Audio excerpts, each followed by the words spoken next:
नमस्कार, मैं हूं शरद द्विवेदी और एक बार फिर आपका बहुत बहुत स्वागत है हमारी विशिष्ट प्रस्तुति हे प्रभु आनंद दाता। और आज जिस विषय पर हम बात करेंगे वो बहुत महत्वपूर्ण विषय है। जीवन में तथाकथित रूप से निर्भीकता का लबादा हम सब ओढ़े रहते हैं, काला चश्मा लगाए रहते हैं, सीना हमारा फूला रहता है, चलेंगे तो इतरा के चलने का प्रयास करेंगे, लेकिन भीतर एक डर हमेशा रहता है। वो लोग जो ये कहते हैं कि ईश्वर से भी नहीं डरते हैं, वो भी किसी न किसी चीज़ से डरते हैं। भले ही ईश्वर से न डरें, लेकिन वो इससे डरते हैं कि कहीं कुछ अनिष्ट ना हो जाए, कहीं मेरा युवा पुत्र जो पढ़ने के लिए गया है उसके साथ कोई दुर्घटना ना हो जाए, कहीं मेरी पत्नी जो इस समय रुग्ण है, बीमार है, उसके साथ कोई घटना ना घट जाए, मेरी नौकरी बहुत अच्छी भली चल रही है, इसे नज़र ना लग जाए। ये भय के इतने रूप हैं और भय के बारे में कहा जाता है कि वो उस जल की तरह है कि जिस भी पात्र में जाता है उसी का रूप ले लेता है। वो राजा के भीतर भी है और रंक के भीतर भी है, वो मेरे भीतर भी हो सकता है, आपके भीतर भी हो सकता है। लेकिन हम सब निर्भीकता का स्वांग करते हैं, बढ़ चढ़ कर ये बोलते हैं मैं किसी से नहीं डरता, ये इस्तीफा रख के चलता हूँ जेब में, पटक देते हैं। लेकिन इस्तीफा पटकने के बाद ये उम्मीद करते हैं कि वो स्वीकृत ना हो और हमें फिर प्रतिष्ठा से बुला लिया जाए। नहीं बुलाया जाता तो ढेर सारा डर और इस बात की पीड़ा कि मैंने गलती कर दी। भय एक ऐसी चीज़ है जो हमारे मूल चरित्र से हमें बहुत दूसरी तरफ ले जाता है। कहा जाता है कि एक डरा हुआ समाज, एक डरा हुआ देश कभी तरक्की नहीं कर सकता है, और इसीलिए कहा जाता है कि ऐसी संतानें, ऐसे वीर पुरुष या ऐसा वीर समुदाय हमेशा श्रेष्ठता के मार्ग पर होता है जो भय पर काबू पाता है, भय पर विजय प्राप्त करता है। आज हम बात करेंगे फिर इस विषय पर। हमारे साथ हैं सुप्रतिष्ठित मानस मर्मज्ञ और भगवत गीता के अद्भुत अध्येता प्रोफेसर सुरेंद्र बिहारी गोस्वामी जी। बहुत स्वागत करता हूं प्रोफेसर गोस्वामी। नमस्कार। डर हर तरफ है, डर भय चारों तरफ इसका विस्तार। देखिए, आपने ये भय या डर एक ऐसा विषय चयन किया है जिस विषय की मूलता को पहले अपन समझते हैं कि भय का मूल कहाँ पहुँचता है जी, उसकी शाखाएं कहाँ तक निकली है। पत्र पुष्प फूल इत्यादि जो भी डर नामक वृक्ष से, भय नामक वृक्ष से निकले वो अपनी जगह है, उसका मूल देखते हैं जी। मनुष्य भयभीत किससे होता है। महाभारत के वन पर्व में युधिष्ठिर से यक्ष प्रश्न करते हैं। उनके सारे भाई मृत हैं और प्रश्नों के उत्तर देना है उनको, तो वो प्रश्न करते हैं और वो कहते हैं कि दुनिया में सबसे अति विचित्र बात क्या है। ऐसी कौन सी बात है जो अति विचित्र है। तो युधिष्ठिर चिंतन करते हैं और युधिष्ठिर कहते हैं कि मनुष्य जो मृत्यु को भूल जाता है ये सबसे अति विचित्र है। ध्यान रखिएगा, मनुष्य जो मृत्यु को भूला बैठा रहता है वो सबसे अति विचित्र है। वो कहते हैं नित्य प्रति वो लोगों को मृत्यु के मंदिर में जाते देखता है, न जाने कितने प्रकार के लोग जाते रहते हैं, लेकिन वो जानबूझकर भूला रहता है। उसको लगता है कि मुझे तो मृत्यु आएगी नहीं, मैं अजर अमर हूं। और ऐसा कहने के साथ उसके मन में वही मूलता रहती है, काल व्याल मुख ग्रास त्रास निर्णास हेतवे। ध्यान रखिएगा, वो जो काल है, जो सर्प बन करके फुफकार रहा है सामने, उससे वो भयभीत है। ध्यान रखिएगा, मृत्यु से भयभीत नहीं है। उसको ये तो मालूम है, ये तो परम सत्य है। जानत समझत अनुभवत तदपि न मानत नीच। वो तो जानता ही है कि मुझे मर जाना है। कौन नहीं जानता। तो कहाँ चले गए पिताजी, कहाँ चले गए दादाजी, कहाँ चले गए वो लोग उठा सके थे जो न भार कभी फूलों का, ओढ़े पड़े हैं कफन जमी के तले, तमाम कद्र कला मर्द जन जमी के तले, चले गए अहले वतन जमी के तले। तो मर जाना है। कश्तियों उम्रे रबा पे सवार बैठे हैं, सवार खाक हैं, बेअख्तियार बैठे हैं। बड़ा सुंदर शेर मुझे भी याद आया कि जब तक था दम में दम न दबे आसमां से हम, जब दम निकल गया तो जमीने दबा। क्या बात, क्या बात, क्या बात, बहुत सुंदर। तो प्रश्न ये है कि वो जानता तो है कि उसकी मृत्यु सुनिश्चित है, लेकिन वो इसे भूल जाता है, मानता नहीं है। तो किसी जानती हुई चीज को भूले रहने के क्रम में जो कुछ भास उत्पन्न होता है उसे हम भय कहते हैं। जानता तो है, जानता है कि बैठा हुआ अधिकारी जो है उसके विरुद्ध दंडात्मक कार्यवाही कर सकता है, लेकिन वो ये भूलना चाहता है और स्वच्छंदता का परिचय देता है। मनोवैज्ञानिक बात कही, तो वो वही भय बनता है। देखिए, भय क्या होता है, जब आप कोई ऐसा काम कर दें जिससे आपको लगे कि ये किसी को पता ना चल जाए। एक ने पूछा, भाई मुझे समझ में नहीं आता कि पाप क्या है और पुण्य क्या है। पुण्य क्या है? हाँ। सहजता से देखिए, तो अब सवाल है कि इसके लिए उसको नीति विषयक या विधानगत या वेद विदित बात बताने की आवश्यकता थोड़ी है। एक छोटा सा जवाब है जी। कि जिस बात को कर तुम्हारे अंतर चित्त में तृप्त हो और तुम बहुत सारे लोगों को बताना चाहो कि मैंने ये किया है, वो पुण्य है, वो पुण्य है। लेकिन जिसे कर तुम्हें लगे कि किसी को मालूम न चल जाए, वो पाप है। तो भय पाप का होता है। हाँ। तो अब आप कहेंगे साहब पापी होते हैं लोग इसलिए भय करते हैं। नहीं, ये सत्य को छुपाए रखना भी पाप है कि मुझे मर जाना है। अगर आप ये जानते हैं, समझते हैं और इसको भूले रहते हैं, तो आप कोई ना कोई ऐसा कृत्य कर रहे हैं। यदि प्रत्येक व्यक्ति को मालूम हो किसी से मिलते समय कि पता नहीं यहाँ से निकलने के बाद मैं रहूँगा क्या कि नहीं रहूँगा, तो कितने प्रेम से मिलेगा, फिर वो क्रोध नहीं करेगा। एक डांटता हुआ आदमी को यदि मालूम हो कि अब भी 2 मिनट बाद मुझे चले जाना है, तो वो क्या करेगा। इसके लिए एक बड़ा सुंदर सा एक पुराण की ही रचना इसके लिए की गई है जी। काल व्याल मुख ग्रास त्रास निर्णास हेतुवे, इसके लिए एक संपूर्ण पुराण की रचना की गई है। उस पुराण को श्रीमद् भागवत पुराण कहते हैं जी। श्रीमद् भागवत पुराण में एक बहुत छोटी कथा है कि एक राजा परीक्षित है। राजा परीक्षित को एक मुनि ने श्राप दे दिया है।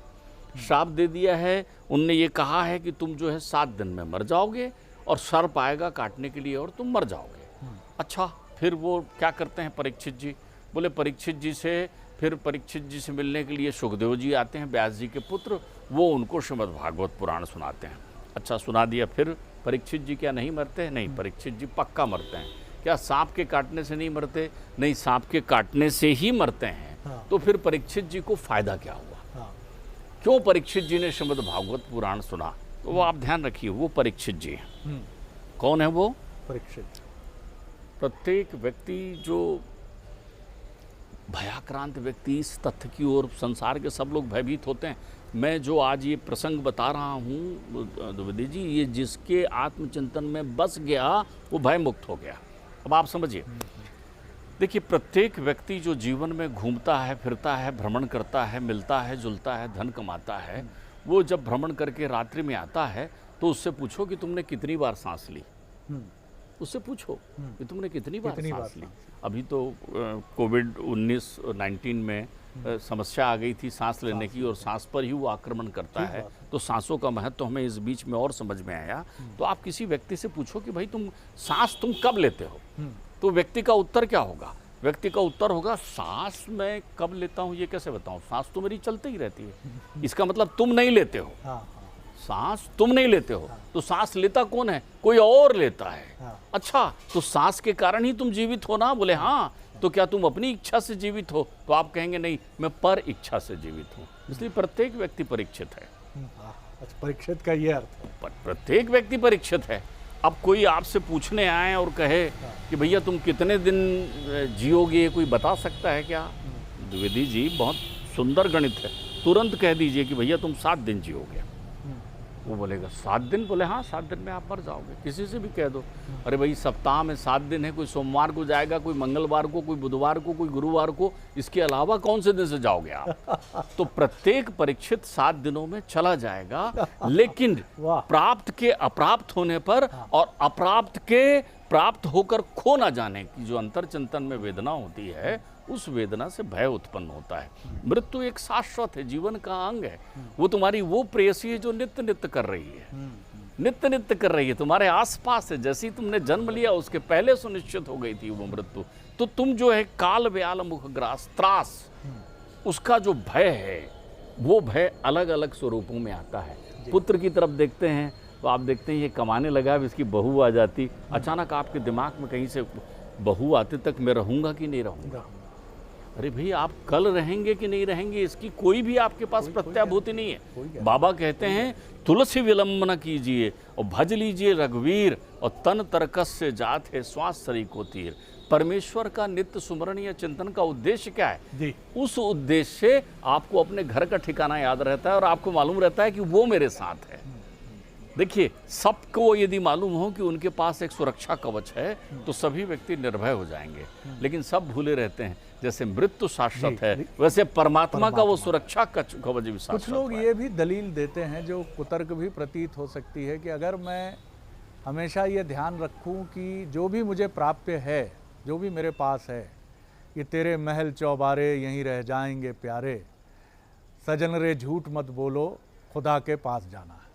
अब ये बात तो बहुत सुंदर है कि मेरा घर अरेरा कॉलोनी में हो या कोलार में हो या फिर पलासिया में हो या फिर किसी भी क्षेत्र में हो, दिल्ली में हो, और दिल्ली में भी साउथ दिल्ली में हो, जुहू में हो, मुंबई में, लेकिन ये सब मेरे साथ नहीं जाएगा। सब पता है, ज्ञानवान व्यक्ति तो दावा ही है, वो तो कहता है सब पता है। मैंने जय कृष्णमूर्ति को भी पढ़ा है, भगवत गीता का भी मैं थोड़ा बहुत पारायण कर चुका हूँ, लेकिन फिर भी समझता नहीं है, जानता नहीं है, डरा हुआ रहता ही है फिर भी। देखिए, अभी अपनी ये बात का प्रारंभ ही मैंने इससे किया था जी। कि उनसे यक्ष ने पूछा ही ये था कि दुनिया का सबसे विचित्रतम सत्य क्या है। तो ये बना रहेगा, ये बना रहेगा, ये दूसरा बना क्या, रहेगा। लेकिन ये अगर ना बना रहे हाँ। तो वो भय मुक्त हो जाएगा। हाँ। ध्यान रखिए, यदि प्रत्येक सुबह उठते समय आप नमस्कार करें अंतर्चित्त से, और नमस्कार करके ऊपर वाले को धन्यवाद दें। मैं ऊपर वाला बार बार ये इसलिए कह देता हूँ कि भाई आप किसको मानते हैं, किसको नहीं मानते हैं। जो किसी को मानता है वो बहुत अच्छी बात है, लेकिन जो किसी को नहीं मानता मैं उसको और अच्छी बात मानता हूँ।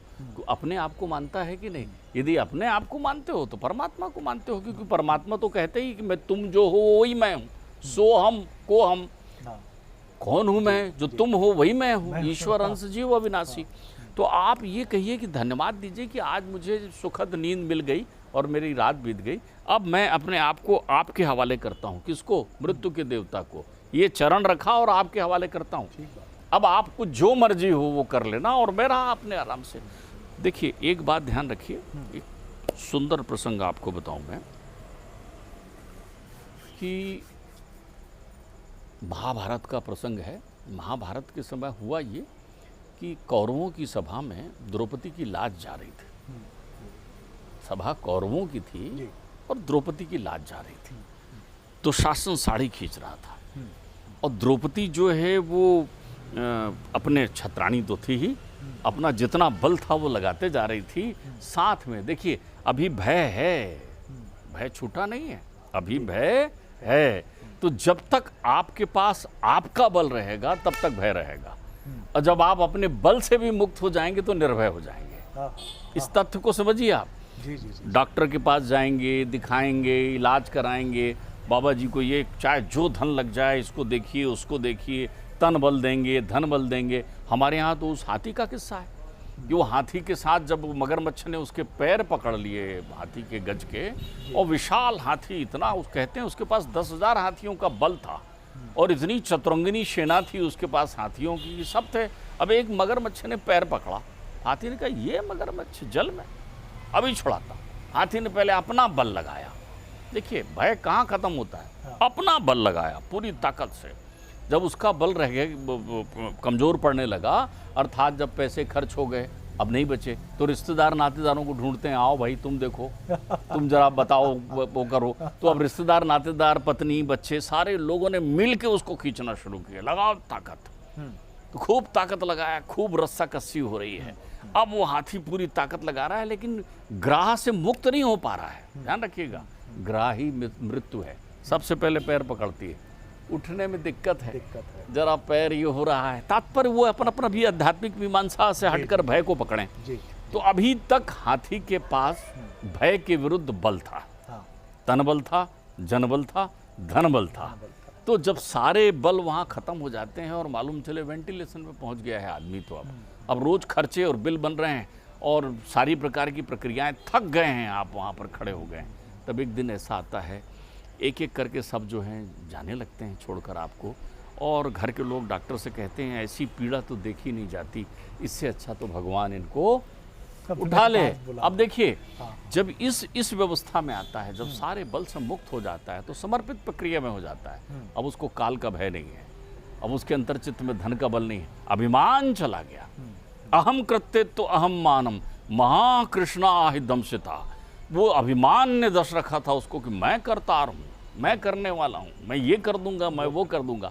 मयता खत्म हो गई, अब भयता की विदाई हो रही है। आप देखिए, भयता विद्वान है, कल क्या होगा, कल क्या होगा।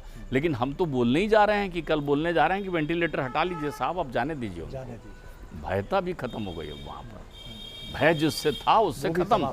तो हाथी की जब सारी शक्तियां क्षीण हो गई और वो जल में जाने ही लगा, तो उसने आत्मचिंतन किया कि मैं किसी गर्भ में उल्टा भी लटका था, कौन मुझे पाल रहा था, जब मैं यहाँ आया तब कितने प्रकार के पशु संसार में भ्रमण कर रहे थे, किसी ने मुझे नहीं खाया, किसने मेरी रक्षा की, कौन था जो मेरे आने के पहले मेरे भोजन की व्यवस्था करके रखता था, कौन था जिसने मुझे भूखा नहीं रहने दिया, कौन था जो इस संसार रूपी माया में मुझे सुरक्षित रखा। कोई तो था ना जिसके कारण मैं सुरक्षित रहा, जिसने मुझे माँ दिया, जिसने मुझे पिता दिया, जिसने मुझे परिचित दिया, कोई था। तो जो भी वो था उसे पुकारता है वो हाथी कि हे अखिल गुरु, हे नारायण, तुम चले आओ। नर के लिए जो श्रेष्ठ है, नर के लिए जो कवच है वो नारायण है। वो उनको पुकार रहे हैं कि आप चले आओ, परमात्मा मेरी रक्षा करो, हे जगदीश, हे जगत के ईश्वर मेरी रक्षा करो। तो परमात्मा ऐसे हैं कृपालु, तू सौंप तो। द्रौपदी ने जब तक हाथ से पकड़ा रहा साड़ी, तब तक परमात्मा ने वस्त्र उतार नहीं लिया। द्रौपदी ने कहा ले साड़ी उतार ले। कन्हैया तुम कहाँ हो, ये वस्त्र भी है तो तुम्हारा है। जिंदगी की डोर सौंप हाथ दीनानाथ के, और महलों में रखे चाहे झोपड़ी में बास दे। धन्यवाद निर्विवाद राम नाम कहिए, और जाही विधि राखे राम ताही विधि रहिए। आपकी आकांक्षाएं ही भय का रूप ले लेती हैं। आशा ही परम दुखम, निराशा ही परम सुखम। तुम्हारे अंतर चित्त में जितनी कामनाएं उत्पन्न होंगी उतने तुम भयभीत होगे, क्योंकि उन कामनाओं की पूर्ति के लिए लगे रहोगे कि वो मुझे मिल ही जाएं, और जब मिल जाएंगी तो इस बात के लिए दुखी रहोगे कि मुझसे चली ना जाएं। बहुत सुंदर। एक और बड़ा अच्छा विचार सूत्र जो इस सारी चर्चा में समापन की तरफ हम बढ़ रहे हैं, तो बहुत सुंदर सूत्र मेरे मस्तिष्क में आया है। वो ये आया है कि डर से डरिए मत।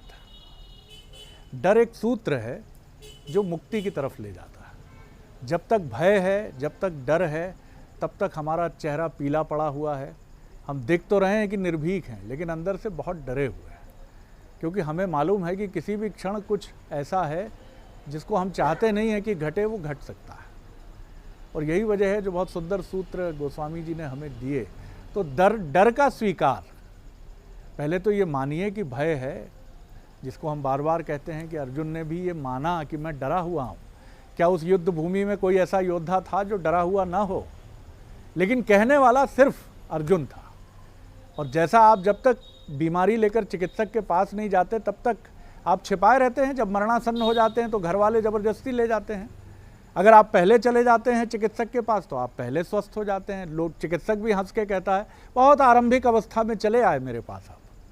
तो आप आरंभिक अवस्था में ईश्वर के पास जाइए, अपने भय को वहाँ समर्पित करिए और कहिए कि हाँ मैं डरा हुआ हूँ, मैं डरता हूँ नौकरी चली जाएगी, मैं डरता हूँ कि कहीं मेरे परिवारजन में किसी को कुछ हो ना जाए, लेकिन है तो सब तेरे हाथ में ही। जब तक वो गजराज ये मानते थे कि 10,000 हाथी मेरा अपना बल, 10,000 हाथियों का बल, जब तक क्षत्राणी द्रौपदी ये मानती थी कि नहीं मुझ में भी इतना साहस है, तलवारों के साए में ही मेरा बचपन गुजरा है, मैं अपनी साड़ी संभाल लूँगी। लेकिन जिस क्षण उन्होंने ईश्वर को सौंपा, जाही विधि रखे राम, तो यही समर्पण मुख्य है। समापन प्रश्न मेरा यही है। मैं इसमें एक और बात कहूँ,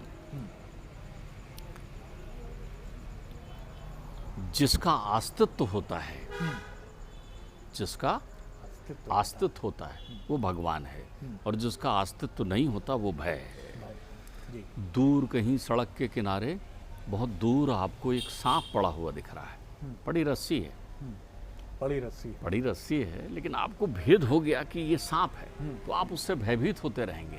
वैसे ही आपके पास चूंकि कहीं न कहीं माया की, विकारों की, आसक्ति की, दुर्बलता की, मनोविकार की, परिस्थिति की, परिवेश की जितनी प्रकार की चिंताएं हैं वो एक आकृति का निर्माण कर देती हैं। ध्यान रखिएगा, धनी व्यक्ति भी डरता है। एक धनी व्यक्ति से पूछो आपके पास तो सब है, सक्षम है, समर्थ को नहीं दोष गुसाई, तो फिर आप क्यों भयभीत होते हैं? उसे लगता है जो है वो ना चला जाए, जो है वो ना चला जाए। अगर आपको भयमुक्त जीवन देखना है तो आप उसे देखिए जिसके पास कुछ नहीं है, एक पोटली भी नहीं है, एक कपड़ा भी नहीं है, और वो मस्त अंदाज में निकल कर जाता है, संसार में विचरण करता है। सवाल ये नहीं कि आप ऐसा रहें, सवाल ये है कि वो उसके भरोसे रहता है, तुम उस पर भरोसा करके तो देखो।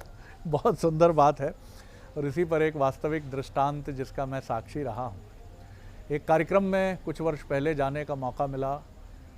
वो प्रदेश के एक शीर्ष राजनेता का कार्यक्रम, एक शीर्ष मध्य प्रदेश के अखिल भारतीय सेवा के अधिकारी भी मौजूद, और उसी कार्यक्रम में एक व्यक्ति जो वनवासी है वो कुछ नाराज़ और क्षुब्ध अवस्था में आ जाता है और ऊंचे स्वर में उच्च पदासीन राजनेता को लेकर कहता है कि आप कुछ नहीं कर रहे हैं, मैं पीड़ा से भरा हूं लेकिन कुछ नहीं हो रहा।